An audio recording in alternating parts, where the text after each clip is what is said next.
안녕하세요. 저는 경기도 일산에 사는 50대 여자입니다. 제가 오늘 이렇게 사연을 쓰게 된 건 최근에 저희 집안에 일어난 일들이 너무나 기가 막혀서 어디라도 털어놓지 않으면 가슴이 터질 것 같아서예요. 저와 남편은 일산에서 작은 김치 공장을 운영하고 있어요. 이런 저희 부부에게는 세상에서 제일 소중한 보물이 하나 있었는데 바로 저희 딸 수진이었습니다. 수진이는 정말 자랑스러운 딸이었어요. 어려서부터 공부도 잘하고 성격도 착해서 저희 부부에게는 보물 같은 존재였죠. 수진이는 서울에 있는 명문대 경영학과를 졸업하고 대기업에 취직해 마케팅팀에서 일하고 있었어요. 그런데 3년 전 어느 날 수진이가 퇴근하고 집에 들어오더니 뭔가 할 말이 있다는 듯이 저희 부부를 거실로 부르더군요. 엄마, 아빠, 나 남자친구 생겼어. 딸의 갑작스러운 고백에 저는 놀라면서도 반가웠어요.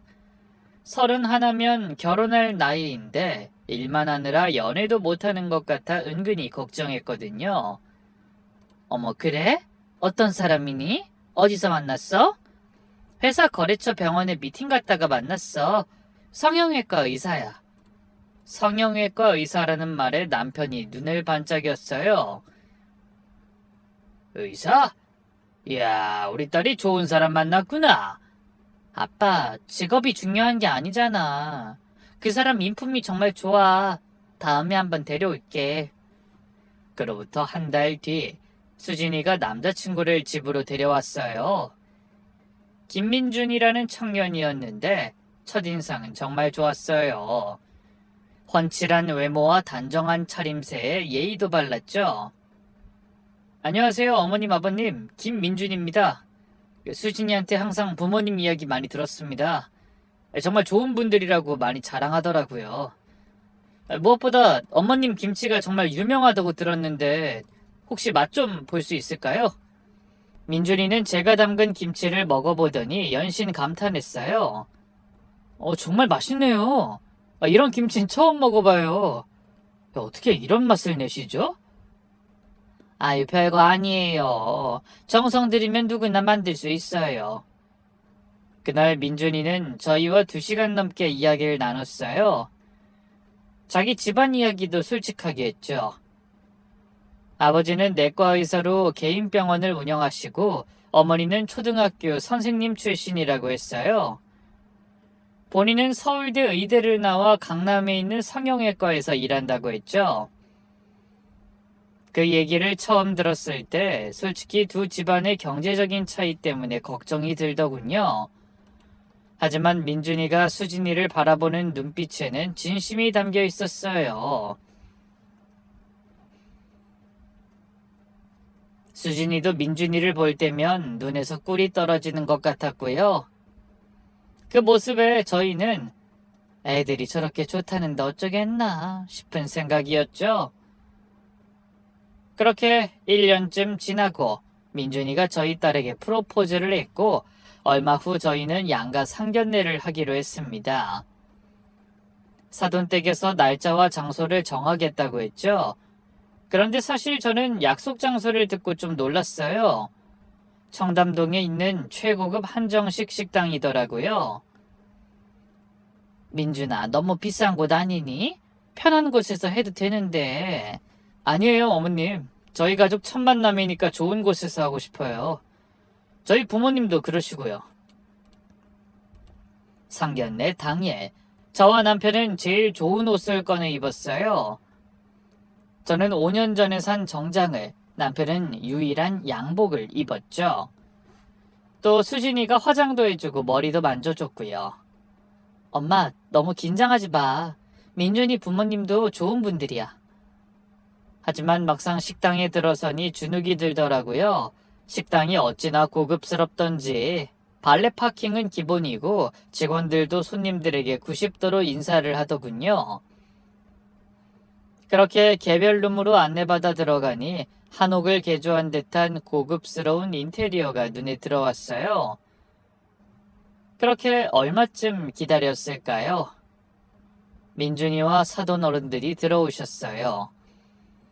바깥사돈은 60대 초반으로 보이는 점잖은 분이었고 안사돈은 글쎄요.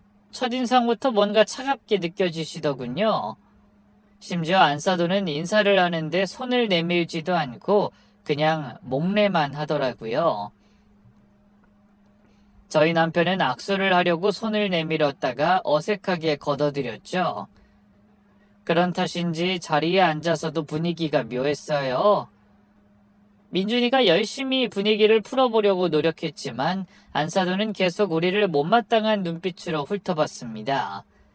그리고는 입꼬리를 비틀며 말문을 열었어요. 따님이 대기업에 다닌다고 들었는데 구체적으로 무슨 일 하는지 물어봐도 될까요? 안사돈의 목소리에는 묘한 비아냥이 섞여 있었죠. 저는 애써 밝은 표정을 지으며 대답했어요. 저희 수진인 S전자 마케팅팀에서 일하고 있습니다. 그러자 안사돈이 콧방귀를 뀌듯 헛웃음을 터뜨렸어요. 마케팅? 그게 뭐 대단한 일이라고. 그냥 물건 파는 거 아닌가요? 결혼하면 당연히 그만둘 거죠? 우리 민준이 혼자서도 충분히 버니까. 순간 수진이의 표정이 굳어지는 게 보였어요. 저도 속으로는 화가 치밀어 올랐지만 첫 상견례 자리인 만큼 참아야 했죠. 그런 건 애들이 알아서 정하겠죠. 어른들이 왈가왈부할 문제는. 제가 말을 채 끝내기도 전에 안사돈이 다시 끼어들었어요. 설마 그까짓 회사 일이나 한다고 우리 민준이 내줘도 안 할 건 아니겠죠? 대기업이라고 해봤자 여자가 벌어봐야 얼마나 번다고. 월급 300만 원? 400만 원? 그럼 푼돈 벌겠다고 남편 뒷바라지를 소홀히 하면 되겠어요? 안사돈은 마치 수진이의 직업을 하찮은 것처럼 말했어요. 저희 남편이 참다 못해 조심스럽게 말을 꺼냈죠. 저희 수진이가 나름 회사에서 인정받고 있는 인재라서요. 작년에도 우수사원상 받았고. 우수사원상? 안사돈이 비웃듯이 말했어요. 그까짓 게 뭐가 중요해요? 여자는 결혼하면 가정이 우선이죠. 제가 보기엔 따님이 너무 일에만 매달려 있는 것 같은데요. 그러니까 30이 넘도록 시집을 못 간 거 아닌가요? 그 말에 수진이가 참지 못하고 입을 열었어요.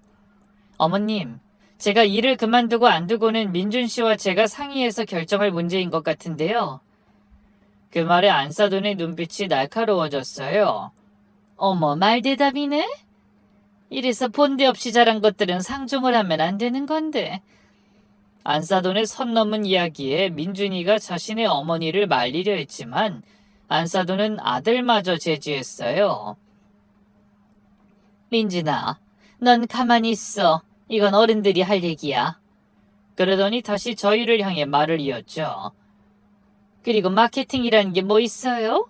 그냥 예쁘게 포장해서 파는 거잖아요. 별 기술도 필요 없고. 우리 민준이처럼 사람 생명을 다루는 일에 비하면 정말 하찮은 일이죠. 안 그래요? 안사돈의 말에 분위기가 싸해졌어요. 수진이가 당황한 표정을 지었죠. 그때 민준이가 끼어들었어요. 어머니, 그건 저희가 알아서 결정할 문제예요. 알아서 결정하긴 뭘 알아서 결정해. 병원 일하느라 바쁜 네가 집안일까지 신경 쓸 수 있어?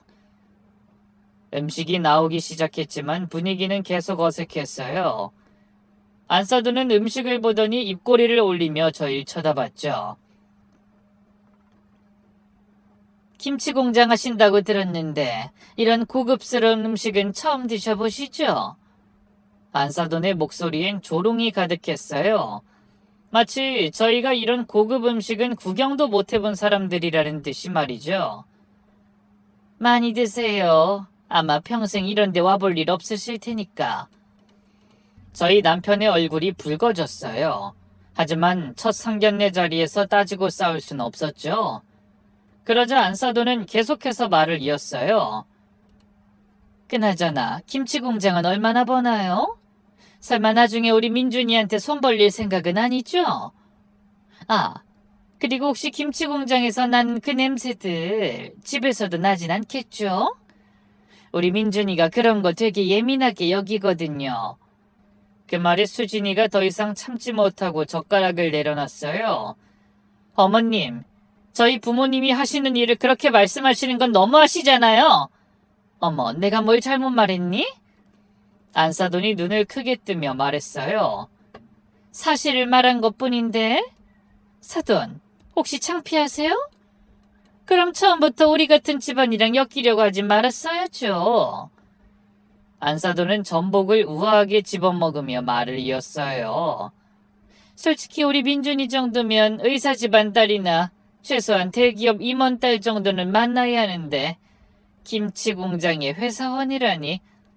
민준이가 하도 고집 부려서 어쩔 수 없이 나온 거예요. 그러더니 저희 쪽을 흘겨보며 덧붙였죠. 집안마다 격이라는 게 있잖아요? 의사 집안이랑 김치 공장 집안이 만나는 게 솔직히 좀 그렇네요. 저는 치밀어 오르는 분노를 꾹 참았어요. 옆에서 남편도 주먹을 꽉 쥐고 있는 게 보였죠. 저희가 비록 작은 공장을 하지만 딸은 제대로 교육시켰습니다. 교육은 시켰겠죠. 하지만 타고난 환경이라는 게 있잖아요. 우리 민준이가 어떤 아이인지 아세요? 서울대 의대 졸업에 지금 강남에서 제일 잘 나가는 성형외과 의사예요. 저희 집은 강남에 50평 아파트가 있고 외제차도 2대나 있죠. 대개 따님이 저희 집안 환경에 제대로 적응할 수 있을까요? 그렇게 식사 내내 안사돈은 우리 가족을 무시하는 말들을 했어요. 그러더니 식사가 끝날 무렵 안사돈이 절 쳐다보며 이렇게 말했죠. 사돈, 잠시 따로 이야기 좀 할까요? 여자들끼리 할 얘기가 있었어요. 불안한 예감이 들었지만 따라 나설 수밖에 없었어요. 안사돈은 저를 데리고 건물 안 호텔 라운지로 갔어요. 커피가 나왔지만 마실 생각도 안 드는 분위기였죠. 단도직입적으로 말할게요. 당신 딸이 우리 아들과 급이 안 맞는 건 알죠? 그 말에 저는 숨이 턱 막혔어요.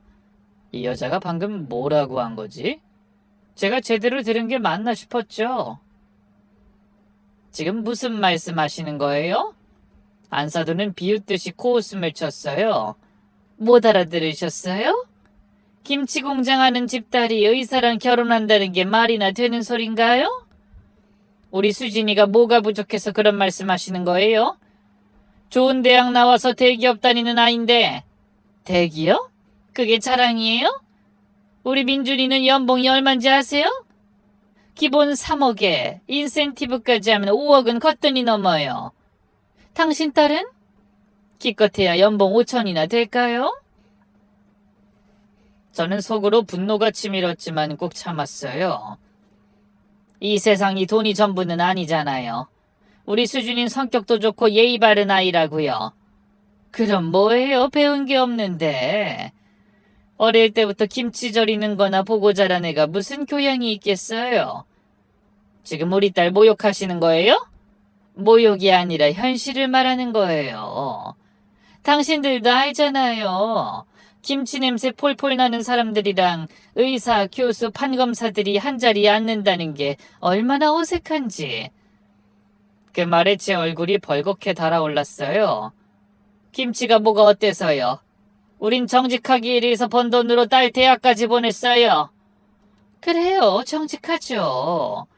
하지만 천하다는 건 변하지 않아요. 아무리 돈을 벌어도 김치 장사는 김치 장사예요. 배추 절이고 고춧가루 버무리는 일이 무슨 품위가 있나요? 우리 민준이 할아버진 서울대 의대 교수셨고 아버지도 의사, 저도 학교 선생님 출신이에요. 근데 우리 민준이가 김치 장수 딸이랑 결혼한다? 이게 말이 되는 소리예요? 이어서 안사돈은 가방에서 뭔가를 꺼냈어요. A4 용지 여러 장이 철해진 서류였죠. 그래서 준비했어요. 이거 한번 읽어보세요. 저는 떨리는 손으로 서류를 받아들었어요. 표지에는 결혼 전 합의서라고 적혀 있었죠. 이게 뭡니까? 보시면 알겠지만 당신 딸이 우리 민준이랑 결혼하려면 지켜야 할 조건들이에요. 저는 서류를 펼쳐봤어요. 근데 거기 적힌 내용을 보고 저는 제 눈을 의심할 수밖에 없었죠. 제1조. 아내는 월 생활비 300만 원 내에서 생활하며 추가 금액 요구 시 시어머니의 허락을 받는다. 제2조. 결혼 후 반드시 시댁에서 도보 10분 거리 내에 거주한다. 제3조. 매일 아침 7시에 시댁을 방문하여 아침 식사를 준비하고 청소를 돕는다. 저는 너무 황당하고 어이가 없어서 따지고 들었어요. 매일 아침 7시마다 시댁에 가서 집안일을 하라고요? 아니, 우리 수진이가 당신 가정부예요? 가정부가 아니라 며느리 도리를 배우는 거죠. 당신들이 제대로 못 가르쳤으니 제가 가르쳐야지 않겠어요? 저는 분노로 손이 떨렸지만 계속 읽었어요. 제4조. 시댁의 모든 제사와 가족 행사에 무조건 참석하며 음식 준비는 며느리가 전담한다. 제5조. 명절 시 친정 방문은 시어머니의 허락을 받아야 하며 원칙적으로 시댁을 우선한다. 이건 너무한 거 아니에요? 명절에 가족도 마음대로 못 만나게 한다니. 가족? 결혼하면 시댁이 가족이죠. 친정은 남이에요. 특히 김치 냄새 나는 친정은 자주 가면 우리 집 품위가 떨어져요. 제가 벌떡 일어나려고 하자 안사돈이 제 팔을 잡았어요. 아직 다 안 읽었잖아요. 제일 중요한 게 남았는데. 그 말에 저는 마지막 조항을 봤어요. 제6조. 이혼 시 재산 분할 및 양육권을 포기한다. 위자료도 청구하지 않는다. 저는 더 볼 가치가 없어 서류를 테이블에 내려놨어요. 이런 말도 안 되는 조건 받아들일 수 없어요. 우리 딸 결혼 안 시킬게요. 그러자 안사돈이 비웃듯이 말했어요. 그래요? 정말 그럴 수 있을까요? 당신 딸한테 물어보세요. 그렇게 한다고 하는지. 우리 수진이가 이런 굴욕적인 조건을 받아들일 리 없어요. 굴욕? 이게 왜 굴욕이에요? 급이 안 맞는 집안에서 우리 집안으로 시집오는 대가치고는 관대한 조건이에요. 다른 집 같으면 아예 결혼도 안 시켜줄걸요? 지금 우릴 거지 취급하는 거예요? 거지는 아니고 그냥 수준이 안 맞는다는 거죠. 생각해보세요. 우리 민준이가 왜 당신 딸이랑 결혼해야 해요? 강남에 줄 서 있는 여자들 중에 의사딸, 판사딸, 재벌딸도 있어요. 근데 왜 하필 김치공장 딸이에요? 저는 치밀어 오르는 분노를 겨우 억눌렀어요. 안사돈, 정말 너무하시는 거 아니에요? 너무하긴요. 오히려 제가 너무 관대한 거예요. 솔직히 말해서 저는 이 결혼 반대해요. 우리 민준이가 고생해서 의사 됐는데 왜 김치장수 딸이랑 결혼해서 집안 망신시켜야 해요? 그때 저는 울컥해서 소리를 질렀어요. 김치장수가 뭐가 어때서요? 정직하게 일해서 돈 버는 게 뭐가 나빠요? 의사만 대단한 직업이에요? 시끄러워요. 여기가 어디라고 소리를 질러요? 역시 교양이 없네요. 이래서 출신이 중요하다니까. 저는 너무 치욕스럽고 분해서 눈물이 났죠. 제발, 우리도 사람이에요. 이렇게 무시하지 마세요. 무시하는 게 아니라 현실을 알려주는 거예요. 이 조건 받아들이면 결혼 허락하고 아니면 없던 일로 하세요. 선택은 당신들이 하는 거예요. 안사돈은 서류를 제 앞에 밀었어요. 내일까지 답 주세요. 아, 그리고 이 얘기는 민준이한테는 하지 마세요. 괜히 애들 사이만 나빠지니까. 안사돈은 일어서면서 마지막으로 독서를 퍼부었어요. 집에 가서 잘 생각해 보세요. 당신 딸한테도 기회예요. 평생 김치 냄새 맡으며 살 건지 아니면 의사 아내로 떵떵거리며 살 건지. 선택은 알아서 하세요. 그렇게 안사돈은 떠났고 저는 한참을 그 자리에 앉아 있었어요. 눈물이 주르륵 흘렀죠. 우리가 그렇게 부족한 사람들인가? 수진이가 정말 민준이한테 어울리지 않는 아인가? 빈 찻잔만 멍하니 바라보다 저도 모르게 또 눈물이 났어요. 평생 자부심을 가지고 일해온 우리 부부가 그저 김치 공장하는 사람들로 치부되다니. 수진이가 그렇게 열심히 공부하고 좋은 회사 들어가서 자랑스러워했는데 그게 그까짓 일이 되어버리다니. 그렇게 한참을 울다 저는 무거운 발걸음으로 집에 돌아왔습니다. 집에 돌아와 보니 수진이와 남편이 거실에서 걱정스러운 얼굴로 절 기다리고 있었어요. 엄마 왜 이렇게 늦어? 우리 얼마나 걱정했는지 알아? 수진이가 달려와 제 손을 잡았어요. 제 눈가가 퉁퉁 부은 걸 본 남편이 놀라서 물었죠. 여보, 무슨 일이 있었어? 왜 울었어? 저는 한참을 말을 꺼내지 못하고 입만 달싹거렸어요. 어떻게 말해야 할지. 수진이가 상처받을까봐 차마 입이 떨어지지 않았죠. 엄마 뭐야? 무슨 일이야? 설마 민준이 엄마가 또 뭐라고 했어? 저는 떨리는 손으로 계약서를 꺼냈어요. 그리고 안사돈과 나눈 대화를 처음부터 끝까지 들려줬죠. 남편의 얼굴은 점점 붉어졌고 수진이는 믿을 수 없다는 표정을 지었어요. 이게 말이 되는 소리야? 김치 장수라니! 내가 당장 가서... 남편이 벌떡 일어나려는 걸 간신히 말렸어요. 여보 진정해요. 화내봤자 우리만 손해예요. 수진이는 계약서를 한 장 한 장 읽어 내려갔어요. 그리고 점점 얼굴이 창백해지더군요. 이건 너무한 거 아니야? 내가 뭐 종이야? 매일 아침 7시에 시어머니 집에 가서 밥하고 청소하라니. 수진아, 엄만 이런 조건 받아들일 수 없어. 우리 결혼하지 말자. 민준이가 아무리 좋아도 이건 아니야. 그때였어요. 수진이가 갑자기 눈물을 터뜨리며 충격적인 고백을 했죠. 엄마, 사실 나 임신했어. 뭐라고? 순간 거실에 정적이 흘렀어요. 임신이라니. 수진아, 지금 무슨 소리 하는 거야? 3개월이야. 병원에서 확인했어. 엄마 미안해. 수진이는 엉엉 울기 시작했어요. 남편은 분노로 떨었죠. 그놈의 자식! 내 딸한테 무슨 짓을 한 거야! 저는 머리가 복잡해졌어요. 딸이 임신을 했다니 이제 어떻게 해야 하나 싶었죠. 수진아, 민준이는 알고 있니? 아니, 아직 말 안 했어. 프로포즈 받고 너무 행복해서. 그리고 이제 곧 결혼할 텐데 굳이 미리 말할 필요 있나 싶어서. 근데 민준이 엄마가 이런 조건을 내걸었잖아. 이런 상황에서 어떻게 결혼을 해? 수진이는 제 손을 꼭 잡았어요. 엄마, 나 민준이 없으면 못 살아.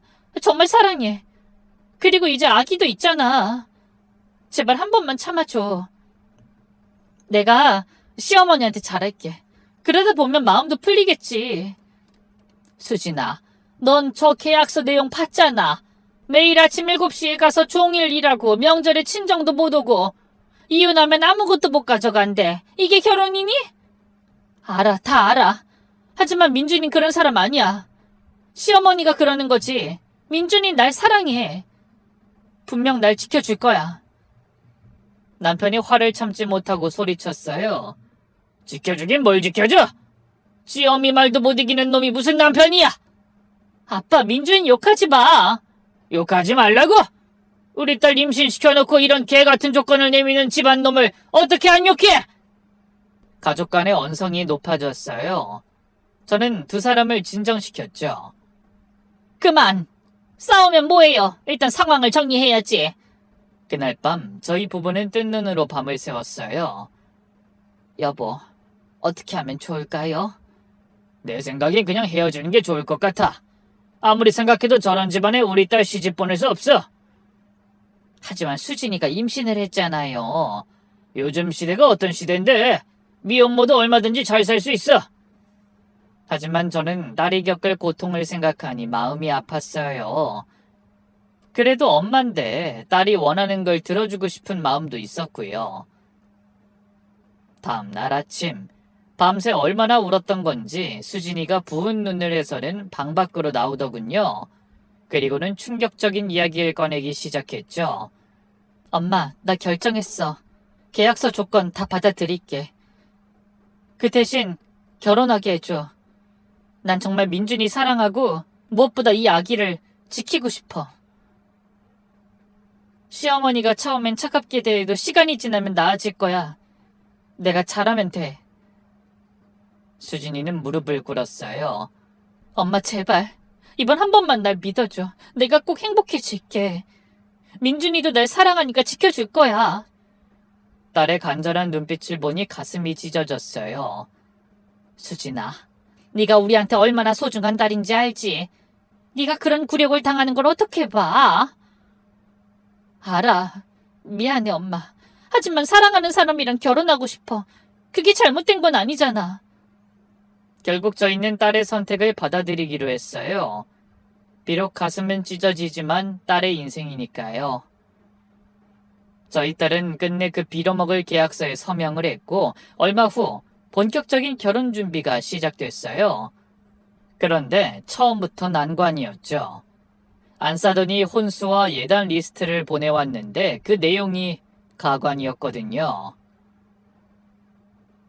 예단 리스트는 시어머니에게 에르메스 버킨백, 샤넬 트위스스트 3벌, 까르디에 시계, 시아버지에게 브리니오 맞춤 정장 5벌, 롤렉스 시계, 민준이에게 포르쉐.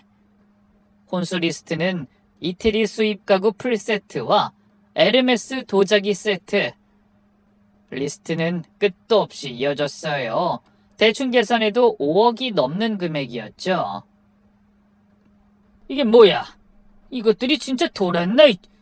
남편은 사돈댁이 보내온 리스트를 보더니 기가 막혀 했어요. 여보, 이건 말도 안 돼. 당장 전화해서 따져야겠어. 남편이 안사돈에게 전화를 걸었어요. 여보세요, 사돈어른. 보내주신 리스트 봤는데요. 이건 좀 너무하신 것 같습니다.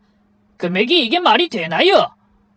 근데 전화기 너머로 안사돈의 날카로운 목소리가 들려왔어요. 스피커폰이 아닌데도 들릴 정도로 크게 말했죠. 너무하다뇨? 이게 왜 너무해요? 우리 같은 집안에 시집 오려면 이 정도는 기본이죠. 고작 그 정도도 못해요? 그렇게 돈이 없나요? 그럼 처음부터 우리 집안이랑 엮이지 말았어야죠. 우리 민준이 연봉이 얼만지 아세요? 최소한 그에 맞는 이유는 해줘야 하는 거 아닌가요? 못하시겠으면 결혼 없던 일로 하죠. 어차피 우리 민준이 인기 많으니까 의사 집안 딸들이 줄 서 있거든요. 안사돈은 그렇게 일방적으로 전화를 끊어버렸어요. 그러자 수진이가 울면서 말했죠. 엄마 아빠 그냥 결혼 안 할게. 이렇게까지 해서 결혼하고 싶지 않아. 하지만 저는 딸의 손을 꼭 잡았어요. 아니야. 네가 정말 민준이를 사랑한다면 엄마가 어떻게든 할게. 엄마 5억이야. 우리한테 그런 돈이 어딨어. 저는 남편과 눈을 마주쳤어요. 남편도 한숨을 쉬며 고개를 끄덕였죠. 공장 담보로 대출받고 집도 담보로 잡으면 어떻게든 되겠지. 딸 하나 시집 보내는데 이 정도는 해줘야지. 수진아, 걱정하지 마. 아빠 엄마가 다 알아서 할게. 그날부터 저희는 대출 알아보러 다녔고 결국 공장을 담보로 3억, 집을 담보로 2억을 빌리기로 했죠. 솔직히 너무나 부담스러운 상황이었지만 그래도 딸이 행복하다면 그거면 됐다고 저는 스스로를 위로했습니다. 그런데 안사돈은 결혼식장을 정하는 것도 일방적이었어요. 안사돈이 정한 곳은 강남의 최고급 호텔이었죠. 그쪽은 하객이 몇 분이나 오시나요? 저희는 한 100명 정도 올 것 같아요. 100명이요? 너무 많은데. 저희는 300명이 넘거든요. 그럼 이렇게 하죠. 사돈댁 하객들은 별실을 쓰세요. 메인홀은 우리 하객들로도 꽉 찰 것 같으니. 따로 식사하시면 서로 편하잖아요. 어차피 김치 공장 사람들이랑 의사 교수들이 한 테이블에 앉으면 어색할 테니. 또 김치 공장 타령이었어요. 안사돈, 우리 하객들도 소중한 손님들이에요. 알아요. 그래서 따로 모시자는 거예요. 괜히 섞여서 서로 불편할 필요 있나요? 설상가상으로 청첩장 문구를 정할 때도 문제가 생겼어요. 안사돈이 청첩장 시안을 보더니 인상을 찌푸리면서 이렇게 말하더군요. 김치공장 대표라니 이런 문구를 꼭 써야 할까요?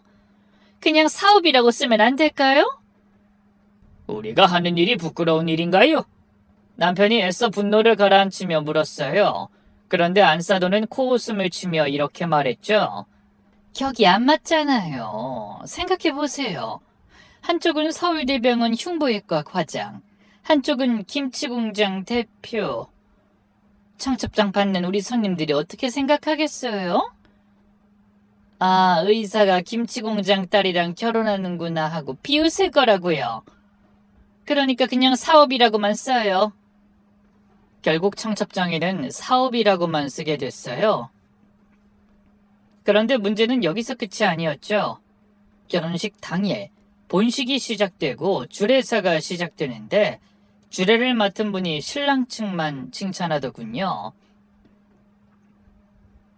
신랑 김민준 군은 서울대 의대를 졸업한 수재로 현재는 잘나가는 성형외과 전문입니다. 아버님 역시 의사시죠. 무려 5분이 넘게 신랑 칭찬이 이어졌어요. 그리고 이제 신부 차례가 됐는데 신부 이수진 양은 착하고 성실한 아가씨입니다. 딱 한 줄. 그게 끝이었어요.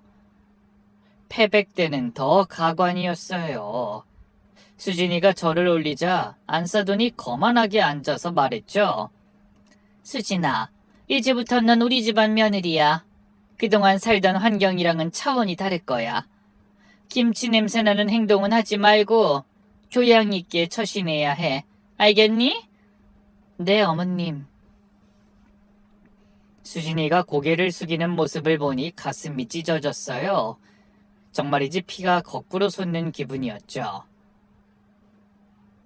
그래도 이왕 결혼까지 시킨 것, 저는 제 딸 수진이가 행복하길 바랬어요.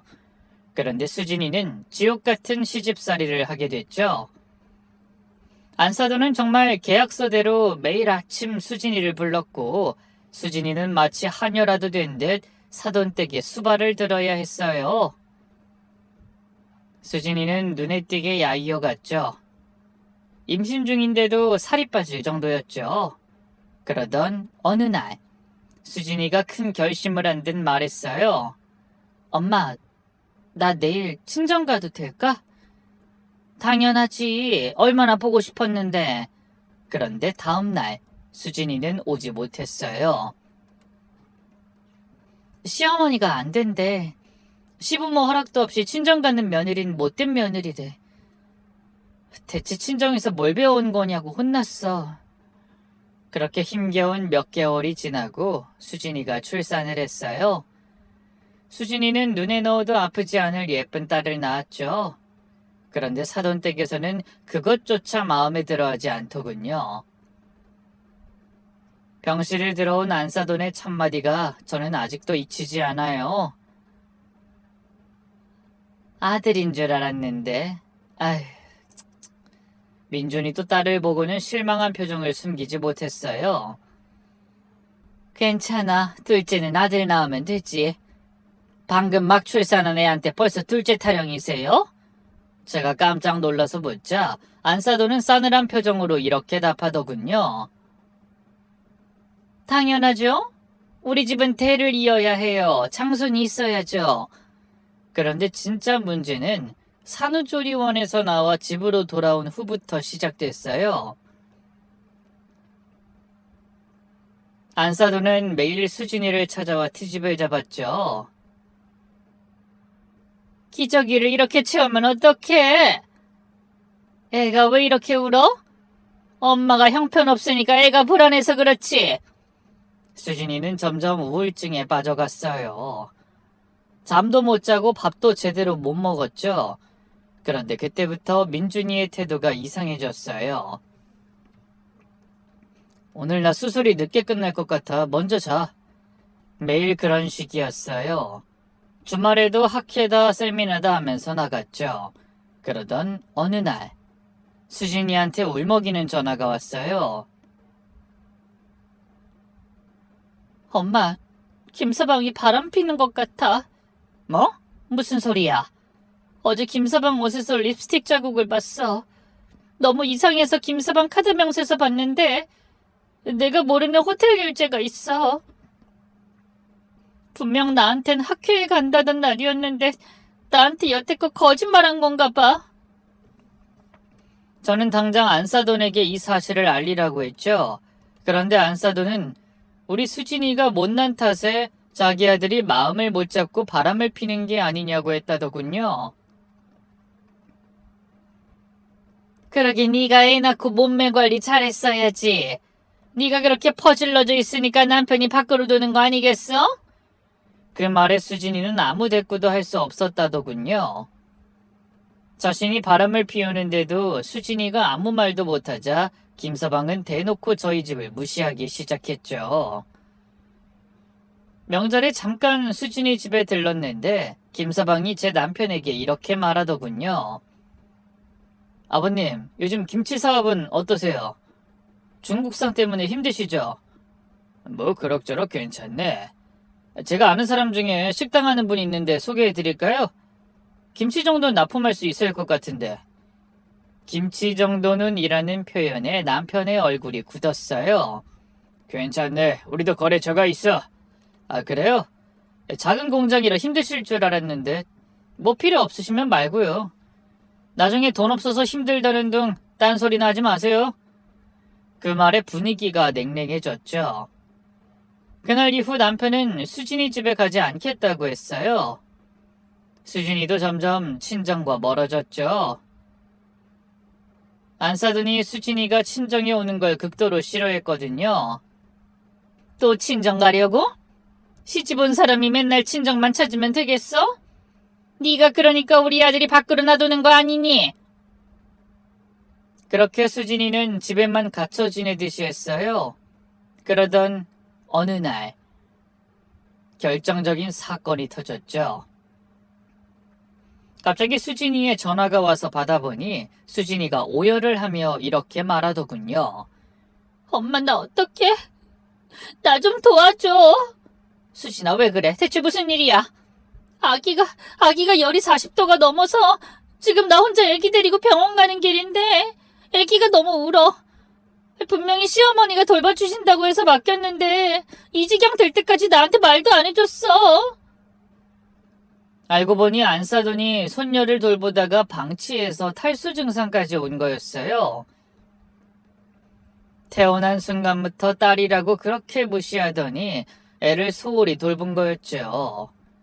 그런데 안사돈은 자기가 일부러 그런 것도 아닐 뿐더러 애들은 원래 다 아프면서 크는 거라고 되레 적반하장으로 큰 소리를 쳤다고 하더군요. 그날 이후 저는 결심했어요. 더 이상 참지 않기로 말이죠. 저는 제 딸도 손녀도 지켜야 했으니까요. 그래서 첫 번째로 저는 김서방을 미행하기 시작했습니다. 병원 근처 카페에서 기다리다 김서방이 퇴근하면 따라갔죠. 일주일째 되는 날 저는 드디어 결정적인 장면을 목격했어요. 김서방이 젊은 여자와 함께 차에 타더니 한 호텔로 들어가는 거였죠. 저는 떨리는 손으로 핸드폰을 꺼내 사진을 찍었습니다. 두 사람이 포옹하는 장면, 호텔로 들어가는 장면들을 죄다 확보했죠. 또 저는 안사돈이 제 딸을 학대하는 증거도 모았죠. 어느 날 저는 수진이의 작은 녹음기를 줬어요. 수진아, 이거 주머니에 넣고 다녀. 그리고 시어머니가 하는 말 다 녹음해. 수진이는 처음엔 망설였지만 결국 제 뜻에 따르기로 했어요. 며칠 후 녹음기에 녹음된 내용을 들어보는데 정말 기가 막혀서 말이 안 나오는 내용들이 담겨 있더군요. 야, 넌 왜 그렇게 맨날 우울한 표정이야? 김치장수 딸이 의사 집안에 시집와서 호강하는데 뭐가 그렇게 불만이냐고. 딸 낳은 것도 모자라서 맨날 울기만 하고 그렇게 네가 못나게 구니까 남편이 바람피는 거 아니야. 이 모자란 것 같으니. 더 충격적인 건 물리적 학대의 흔적이었어요. 어느 날 수진이 팔에 멍이 들어 있었죠. 이게 뭐야? 시어머니가 내가 청소하는 게 마음에 안 든다고 밀치셨어. 저는 머리끝까지 화가 치밀었지만 애써 분노를 가라앉히며 우선 수진이의 팔 사진을 찍고 병원에 데려가 진단서를 받았죠. 그러면서 저는 서둘러 증거를 모은 뒤 하루라도 빨리 내 딸을 저 미친 집구석에서 빼내오리라 결심했습니다. 그날 이후 저는 김서방의 불륜 상대가 누구인지 더 자세하게 조사하기 위해 흥신소에도 의뢰를 했어요. 흥신소의 조사에 따르면 김서방의 불륜 상대는 박민지라는 이름의 28살 간호사였죠.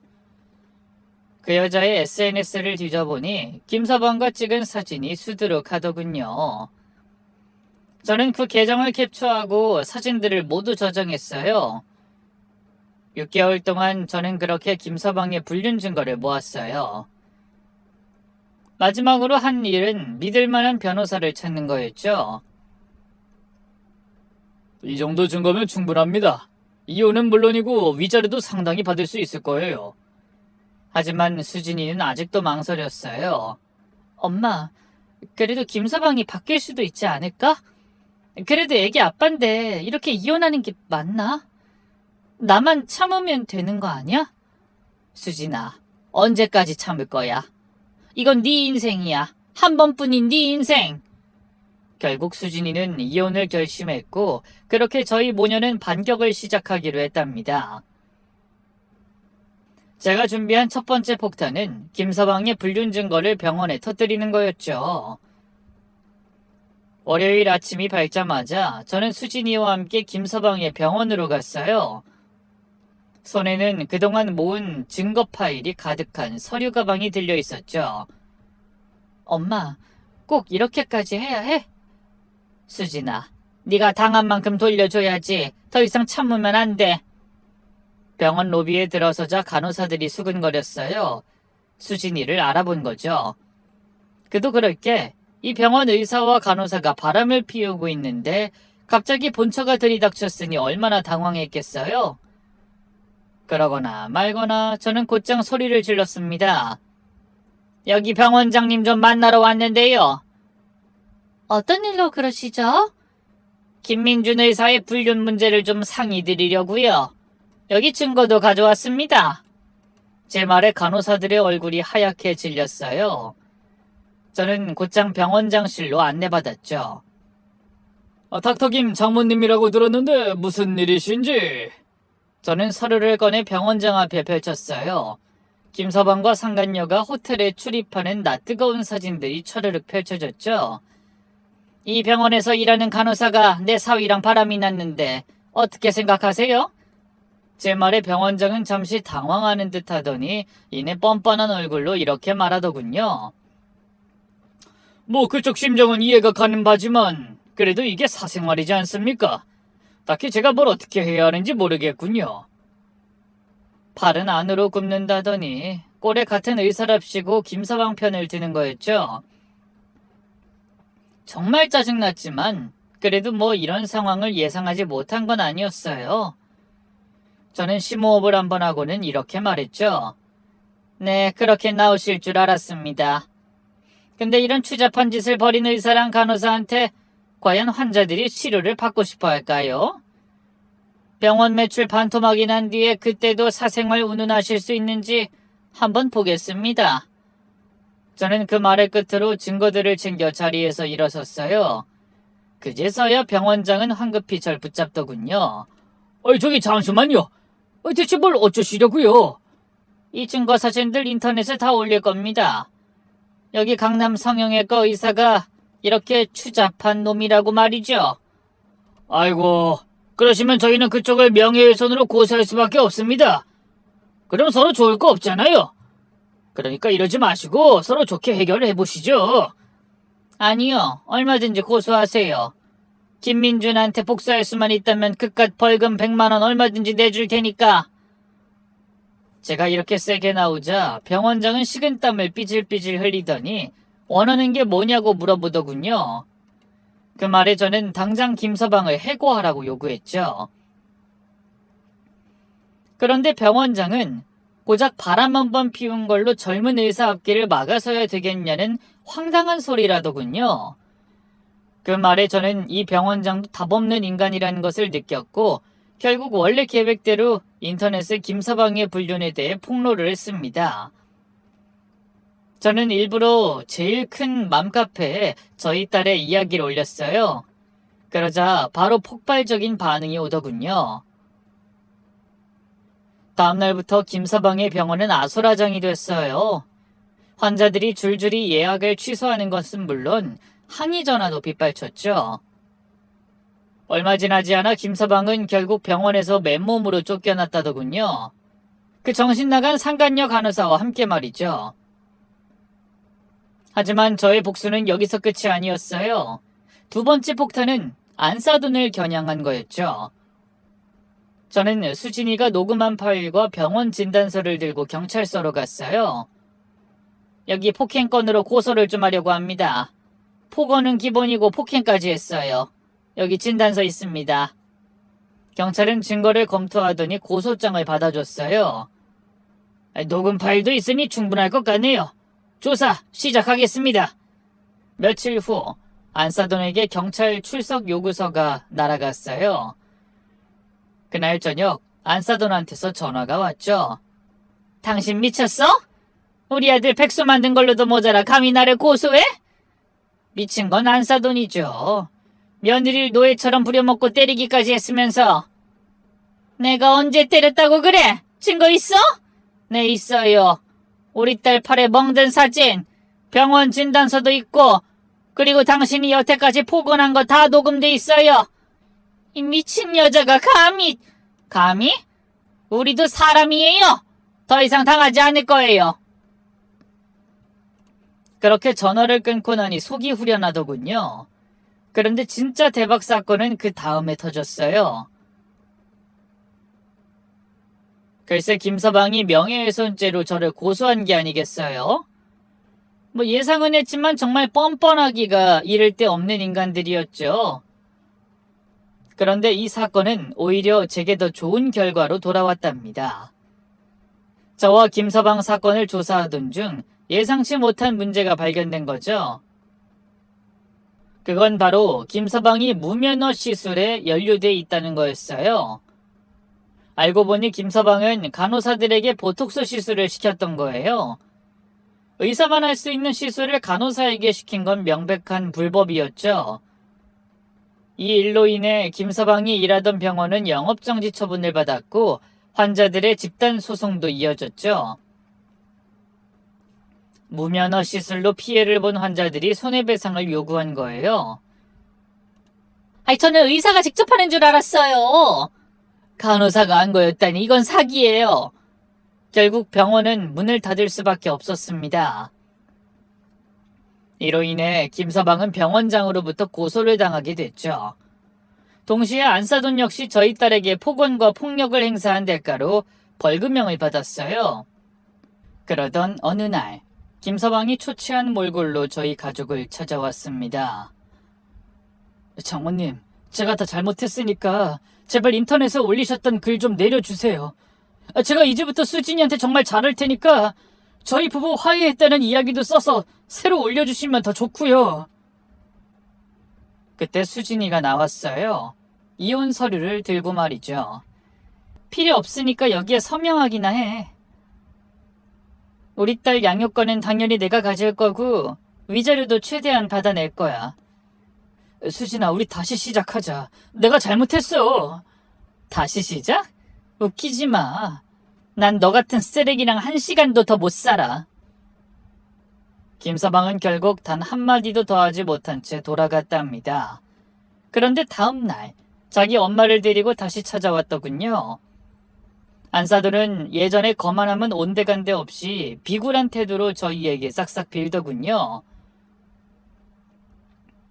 사돈, 저희가 잘못했으니까 제발 인터넷에 쓴 우리 아들 글 좀 내려주세요.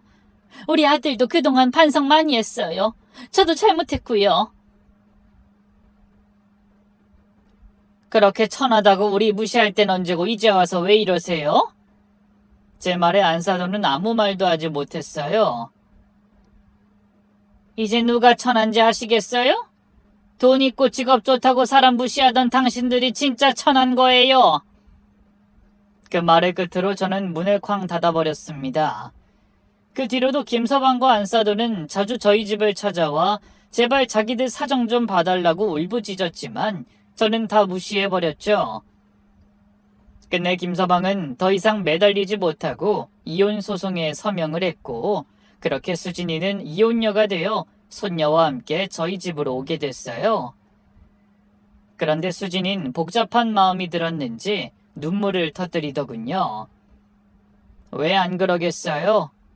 채 몇 년 살지도 못하고 이혼한 데다가 이제 갓난아기를 혼자 키워야 했으니까요. 또 남편에게 배신당했다는 상처와 시댁에서 구박당했던 기억들까지 전부 수진이를 힘들게 하고 있었죠. 저와 남편은 그런 수진이를 꼭 안아줬어요. 울지 마, 수진아. 이제 다 끝났어. 엄마 아빠가 있으니까 다 괜찮아. 그날 밤 저희는 오랜만에 온 가족이 둘러앉아 저녁을 먹었어요. 저는 수진이가 좋아하는 김치찌개를 끓였죠. 역시 엄마 김치찌개가 최고야. 시댁에서는 김치도 마음대로 못 먹었어. 왜? 시어머니가 김치는 천한 음식이래. 양식만 먹으래. 저는 어이가 없어서 웃음이 나왔어요. 김치가 천하다니. 그 사람들이 더 천한 거지. 맞아. 그 당연한 사실을 왜 이렇게 늦게 깨달았는지 몰라. 어쩌면 나도 의사 부인이 되고 싶다는 욕심이 있었나 봐. 그게 다 뭐라고. 하지만 이제 그따위 것들은 하나도 중요하지 않다는 걸 알았어. 진짜 중요한 건 마음 편하게 행복하게 사는 건데. 난 그동안 너무 바보였어. 미안해, 엄마.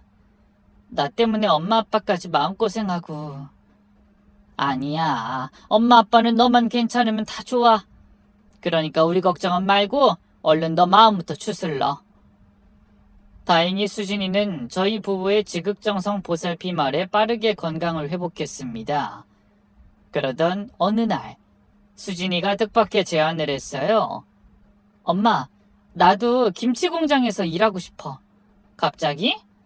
그동안 깨달은 게 많아. 정직하게 일하는 게 얼마나 소중한지. 나도 엄마 아빠처럼 당당하게 살고 싶어.